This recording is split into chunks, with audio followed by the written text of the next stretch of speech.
Bienvenue à chacun et à chacune d'entre vous. Mon nom est Paul-André Durocher, je suis l'archevêque de Gatineau. Et vous écoutez une série de capsules qui s'intitule Paroles d'Avent, dans lesquelles je présente les textes de la messe de chaque jour de l'Avent. Et avec vous, j'essaie d'explorer ce que le Seigneur essaie de nous dire à travers de ces textes. Vous connaissez maintenant le rythme de ces jours des semaines de l'Avent où nous avons un texte du prophète Isaïe et des textes des évangiles qui montrent comment Jésus, lui, il accomplit ces textes-là. C'est lui qui réalise ce que Isaïe avait annoncé, ce qu'il avait, on pourrait dire, perçu dans ses visions et dans son cœur. Alors, nous lisons aujourd'hui le chapitre 35 du prophète Isaïe, versets 1 à 10. Si vous avez écouté mon commentaire d'hier, j'ai expliqué comment le chapitre 40, c'est le début de la deuxième grande section du livre d'Isaïe, écrite probablement 150 années après la première section, donc par des disciples du prophète Isaïe. Ici, nous retournons dans le premier livre, vers la fin de ce premier livre-là, et nous voyons, si vous avez écouté mon commentaire d'hier et les textes du chapitre 40, on voit les liens qu'il y a entre la première section du livre et le deuxième. Il y a vraiment un lien entre les disciples d'Isaïe et le premier prophète Isaïe, parce que il y a une ressemblance dans le langage et dans l'esprit. Allons voir ce que Isaïe dit dans le chapitre 35. Je vous rappelle ici le contexte, je vous rappelle l'alternance qu'il y a toujours chez Isaïe entre des prophéties de condamnation, des avertissements d'une part, et des bénédictions et des annonces de restauration d'autre part. Dans le chapitre 34, le chapitre précédent, Isaïe avait annoncé la destruction de l'Assyrie, ce royaume qui menaçait Israël. Et là, dans ce chapitre 35, il annonce la restauration d'Israël. Écoutons comment il annonce ça. Il commence, comme il le fait souvent, en parlant de l'impact cosmique de cette restauration, l'impact dans la nature. La nature devient comme la parabole du renouvellement du peuple. Le désert et la terre de la soif qu'ils se réjouissent, le pays aride qu'il exulte et fleurisse comme la rose, qu'il se couvre de fleurs des champs, qu'il exulte et crie de joie. La gloire du Liban lui est donnée, la splendeur du Carmel et du Saron. On verra la gloire du Seigneur, la splendeur de notre Dieu. Alors on voit la situation présente, il s'adresse le désert, la terre de la soif, le pays aride, qu'ils se réjouissent et qu'ils exultent et qu'ils fleurissent, qu'ils se couvrent de fleurs de champ et qu'ils retrouvent la gloire du Liban, du Carmel et du Saron, trois régions là, autour de la Galilée qui fleurissent, qui sont de riches terres agricoles. Le prophète dit que cette richesse agricole va être donnée même au désert qui entoure Jérusalem. La gloire du Liban lui est donnée, la splendeur, on verra la gloire du Seigneur, la splendeur de notre Dieu. Retenez ça, la gloire du Seigneur. On verra cette gloire-là, ça va revenir dans le texte d'Évangile d'aujourd'hui. Mais après avoir parlé du renouvellement de la création, Isaïe s'adresse aux prophètes. Fortifiez les mains défaillantes, affermissez les genoux qui fléchissent et dites aux gens qui s'affolent, soyez forts, ne craignez pas. Les gens qui s'affolent, les gens qui ont peur, évidemment leurs genoux fléchissent, leurs mains défaillent, ils tremblent de tout leur être. Dites-leur, soyez forts, ne craignez pas. Pourquoi? Voici votre Dieu. C'est la vengeance qui vient, la revanche de notre Dieu. Il vient lui-même. Il va vous sauver. La vengeance de Dieu, pour la Syrie, c'est une condamnation, mais pour Israël, c'est un renouvellement, c'est une restauration, et lui-même va venir vous sauver. Et alors, les signes de la présence de Dieu, quels seront les signes de la présence de Dieu? Ça va être la guérison de toutes les personnes qui souffrent dans leur corps. Alors se dessiront les yeux des aveugles. s'ouvriront les oreilles des sourds. Alors le boiteux bondira comme un cerf et la bouche du muet criera de joie. Et là, cette guérison des personnes qui souffrent dans leur corps, cette guérison s'étend à la nature, car l'eau jaillira dans le désert, des torrents dans le pays aride, la terre brûlante se changera en lac, la région de la soif en eau jaillissante, dans le séjour où gîtent les chacals, l'herbe deviendra des roseaux et des joncs. Ah, c'est merveilleux, on regarde l'image du désert, l'image actuelle, le désert, le pays aride, une terre brûlante, une région de soif, là où gîtent les chacals et une vieille herbe sèche. Qu'est-ce qu'on va voir plutôt? On va voir l'eau jaillir, des torrents, des lacs, des eaux jaillissantes et des roseaux et des joncs. C'est vraiment une image d'une création splendide, d'une création qui va être capable de porter des fruits merveilleux. Et là, à travers ce désert, ce qui est présentement du désert entourant Jérusalem, là, il y aura une chaussée, une voie qu'on appellera la voie sacrée. Voyez le lien entre ce chapitre 35 et le chapitre 40 que nous avons lu hier, dimanche, cette chaussée, cette voie, ce chemin. Et qui se trouve sur ce chemin? Eh bien, elle s'appelle la voie sacrée. Donc, l'homme impur n'y passera pas. Il suit sa propre voie. Je vous rappelle, je l'ai déjà dit, ce psaume 1 qui parle des deux chemins. Le chemin des impies, il va se perdre. Le chemin des justes, le Seigneur le connaît. Donc ça, c'est le chemin sacré, le chemin des justes. L'homme impur n'y passera pas, il suit sa propre voie. Et les insensés ne viendront pas s'y égarer. Il n'y aura pas de lion, aucune bête féroce ne surgira. Il ne s'en retrouvera pas. Bon, donc le chemin est un chemin sécure. Alors qui s'y retrouve? Les rachetés y marcheront. Ceux qu'a libérés le Seigneur reviennent. Les rachetés y marcheront. Les rachetés. Le rachat, c'était la rédemption, c'est un autre mot, hein, rachat, rédemption. C'était une expression pour désigner quelqu'un dans la famille, un membre de la parenté qui avait des moyens, qui pouvait sortir quelqu'un de son trouble, de ses difficultés. Et ceux qui ont été libérés parce qu'ils étaient réduits à l'esclavage, et quelqu'un vient payer pour libérer la personne, racheter l'esclave.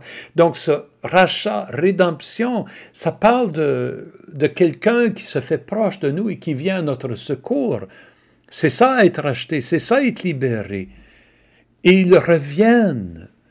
Ils entrent dans Sion, Sion, le nom de la montagne où se trouve Jérusalem. Donc, quand on dit Sion, Jérusalem, c'est la même chose. Ils entrent dans Sion avec des cris de joie couronnés de l'éternelle joie. Ils reviennent. Allégresse et joie les rejoignent, douleur et plainte s'enfuient. Revenir à la maison, revenir à la demeure, après avoir été éloignés si longtemps. Évidemment, ça parle aux gens de Jérusalem, aux gens d'Israël qui ont été éloignés, qui ont été déportés. Ça parle à leur cœur. Mais il y a comme là-dedans quelque chose de très profond, une réalité humaine. Ça revient rejoindre chacune de nous. Je ne sais pas si vous avez déjà voyagé loin de la maison, surtout si vous avez été dans des situations pénibles, des situations difficiles, et vous revenez au pays, vous revenez à la maison. Quel soulagement, quelle consolation, quelle joie. Moi, ça m'est arrivé en passant aux douanes canadiennes de vouloir embrasser l'agent des douanes là, parce que j'étais tellement heureux. Je me sentais chez moi, je me sentais en sécurité, mais plus qu'en sécurité, je me sentais dans une terre que je connaissais, dans un peuple que je connais. Je sentais déjà qu'il y avait des liens qui se tissaient. Je me reconnaissais même dans les annonces qu'il y avait à l'aéroport. Hein?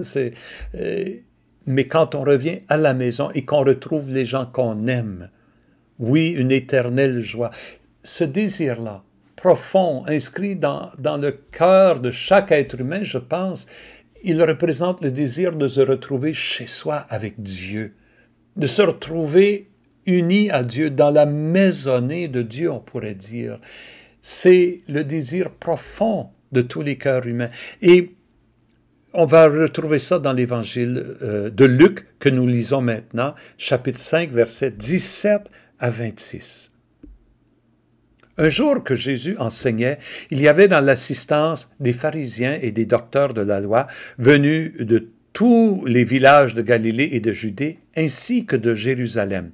Et la puissance du Seigneur était à l'œuvre pour lui faire opérer des guérisons. La puissance du Seigneur de Dieu est avec Jésus pour qu'il opère des guérisons. Luc est en train de dire que ce que Isaïe avait prévu, Dieu lui-même viendrait, Dieu lui-même guérirait les gens. Cette puissance-là, elle est en Jésus. Il a en lui la puissance de Dieu. Arrivent des gens portant une civière, un homme qui était paralysé. Ils cherchaient à le faire entrer pour le placer devant Jésus, mais ne voyant pas comment faire à cause de la foule, ils montèrent sur le toit et, en écartant les tuiles, ils le firent descendre avec sa civière en plein milieu devant Jésus. Je me souviens avoir lu ce texte-là une fois, puis m'être dit, mon Dieu, comment je me serais senti avoir été cet homme paralysé. Mes amis me disent, viens-t'en, on va t'amener à Jésus. Oui, mais je ne peux pas marcher. Bon, ils le mettent sur une civière, un genre de lit là, de campagne, et là, ils la portent, mais là, ils voient qu'il y a une foule, puis ils disent, mais attends, on va monter sur le toit. Moi, je leur dis, hey, attendez une minute, là. Puis là, ils doivent l'avoir attaché dans le lit, puis là, ils le grimpent sur le toit. Comment ils ont fait ça? L'homme doit avoir eu peur pour sa vie. Là, ils ont percé un trou dans le toit et là, ils le redescendent au milieu de la foule. Tout le monde est en train de le regarder, ce pauvre homme. Il fallait qu'il ait confiance dans ses amis. Et il fallait que ses amis croient à la possibilité de la guérison. Et leur foi, de fait, Jésus, c'est la réaction de Jésus en voyant ça, voyant leur foi. Pas seulement la foi de l'homme, mais voyant leur foi. Il est étonné, là. Il le reconnaît, comment grande est la foi de ce groupe d'amis, une communauté qui porte devant Jésus une personne qui était si blessée et souffrante. Voyant leur foi, il dit à l'homme, « Homme, tes péchés te sont pardonnés. » Est-ce que c'est ce que l'homme désirait? Est-ce que c'est ce que ses amis voulaient? Il me semble que c'est clair que ce qu'il désirait, c'était la guérison du corps. Mais pour Jésus, il y a quelque chose de plus important que la guérison du corps. C'est la guérison du cœur. C'est ça ce que je veux dire, de venir à la maison. Et c'est intéressant que cette scène se passe dans une maison où Jésus se trouve. Ils font tout pour le faire entrer dans cette maison. Dieu veut nous ramener à la maison, notre vraie demeure qui est auprès de lui. Il veut nous réconcilier avec Dieu. Il veut nous réconcilier, donc c'est ça le pardon des péchés. Tes péchés te sont pardonnés. Les scribes et les pharisiens sont scandalisés. Parce que dans la tradition juive, la seule façon d'être réconcilié, d'être pardonné, c'est en se rendant au temple à Jérusalem et en offrant des sacrifices. Et vous avez remarqué au début, il y avait des scribes et des pharisiens qui étaient venus de Jérusalem, sont à Galilée. J'imagine c'est surtout eux qui étaient scandalisés. Non, c'est pas comme ça qu'il faut faire. Il faut aller à Jérusalem, il faut offrir un sacrifice. Seul Dieu peut pardonner à Jérusalem. Alors eux, c'est quoi leur réaction? Ils se mirent à raisonner, qui est celui-là? Il dit des blasphèmes. Qui donc peut pardonner les péchés, sinon Dieu seul? Jésus, saisissant leurs pensées, leur répondit, « Pourquoi ces pensées dans vos cœurs? Qu'est-ce qui est plus facile, dire « Tes péchés te sont pardonnés » ou dire « Lève-toi et marche » ? Ah, les prêtres au temple, ils disent bien, tes péchés sont pardonnés. Sont-ils capables de dire, eux, lève-toi et marche? Non. Ils sont capables de suivre le rituel, puis de dire, bon, tes péchés sont pardonnés. Mais ils ne sont pas capables de faire ce que celui qui a le pouvoir divin peut faire. Alors, il leur dit, eh bien, afin que vous sachiez que le Fils de l'homme a autorité sur la terre pour pardonner les péchés, Jésus se sert de cette expression, le Fils de l'homme, pour se désigner lui-même face à des adversaires. Quand il se trouve dans une situation de conflit, il parle de lui-même, il se sert de ce titre-là, le Fils de l'homme. Eh bien, pour que vous sachiez que le Fils de l'homme a autorité sur la terre pour pardonner les péchés, Jésus s'adresse à celui qui était paralysé. Je te le dis, lève-toi, prends ta civière et retourne dans ta maison. À l'instant même, celui-ci se releva devant eux. Il prit ce qui lui servait de lit et il s'en alla dans sa maison en rendant gloire à Dieu. Il s'en va dans sa maison, mais on dirait qu'il porte dans son cœur la maison de Dieu et il rend gloire à Dieu. Vraiment, Jésus manifeste cette puissance qui avait été annoncée par Isaïe, que le Messie pourrait guérir ainsi, mais il va plus loin. Il pardonne les péchés. Il annonce la miséricorde de Dieu et il la manifeste. Tous furent saisis de stupeur et ils rendaient gloire à Dieu. Je vous ai dit que le thème de la gloire de Dieu reviendrait. Isaïe dirait « La gloire de Dieu resplendira ». Voici que la gloire de Dieu resplendit devant ces gens. Remplis de crainte, il disait « Nous avons vu des choses extraordinaires aujourd'hui ». Oui, pour Jésus, ce qui est important, la guérison du corps, oui, c'est important pour nous, mais pour Jésus, ce qui est encore plus important, c'est la guérison du cœur. Mes amis, nous allons tous, à un moment donné, être malades, nous allons tous mourir. Personne ne pourra éviter ça. Mais ce que nous pouvons éviter, c'est la mort spirituelle, la maladie du cœur qu'est le péché. Ça, Jésus peut guérir ça n'importe quand. Ah, il y a toujours des miracles physiques, ça existe, mais les miracles physiques sont simplement des signes pour nous rappeler l'essentiel, la guérison du cœur. La guérison du cœur. Et ça, comme je dis, Jésus l'offre continuellement en abondance. Ce temps de l'Avent est un temps pour nous demander: est-ce que j'ai besoin de guérison du cœur, moi?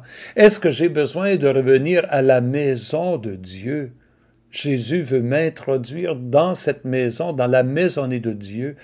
Dieu veut me racheter, me libérer de toutes mes servitudes, de tous mes esclavages. Il peut me donner cette liberté-là, si je me tourne vers lui. Le temps de l'Avent, c'est un temps de faire ça. Et c'est aussi un temps pour être comme les amis de cet homme, hein, qui ont eu tellement de foi qu'ils ont tout fait pour présenter cet homme-là à Jésus. On peut faire ça dans la prière à tous les jours. Continuellement, on peut porter devant Jésus les hommes et les femmes qui souffrent dans notre monde. Toutes les situations pénibles du monde, nous pouvons les porter à Jésus. Imaginons que on n'a pas besoin d'attacher un brancard, puis de monter, puis de défaire un toit. Nous avons accès à Jésus dans la prière. Nous pouvons le porter devant Jésus dans la prière. Et nous pouvons parler à nos amis de cette miséricorde et de cet amour que Dieu veut nous offrir. Voilà des belles résolutions de l'Avent. Et avec ces pensées, je vous laisse en vous bénissant et en vous disant à demain.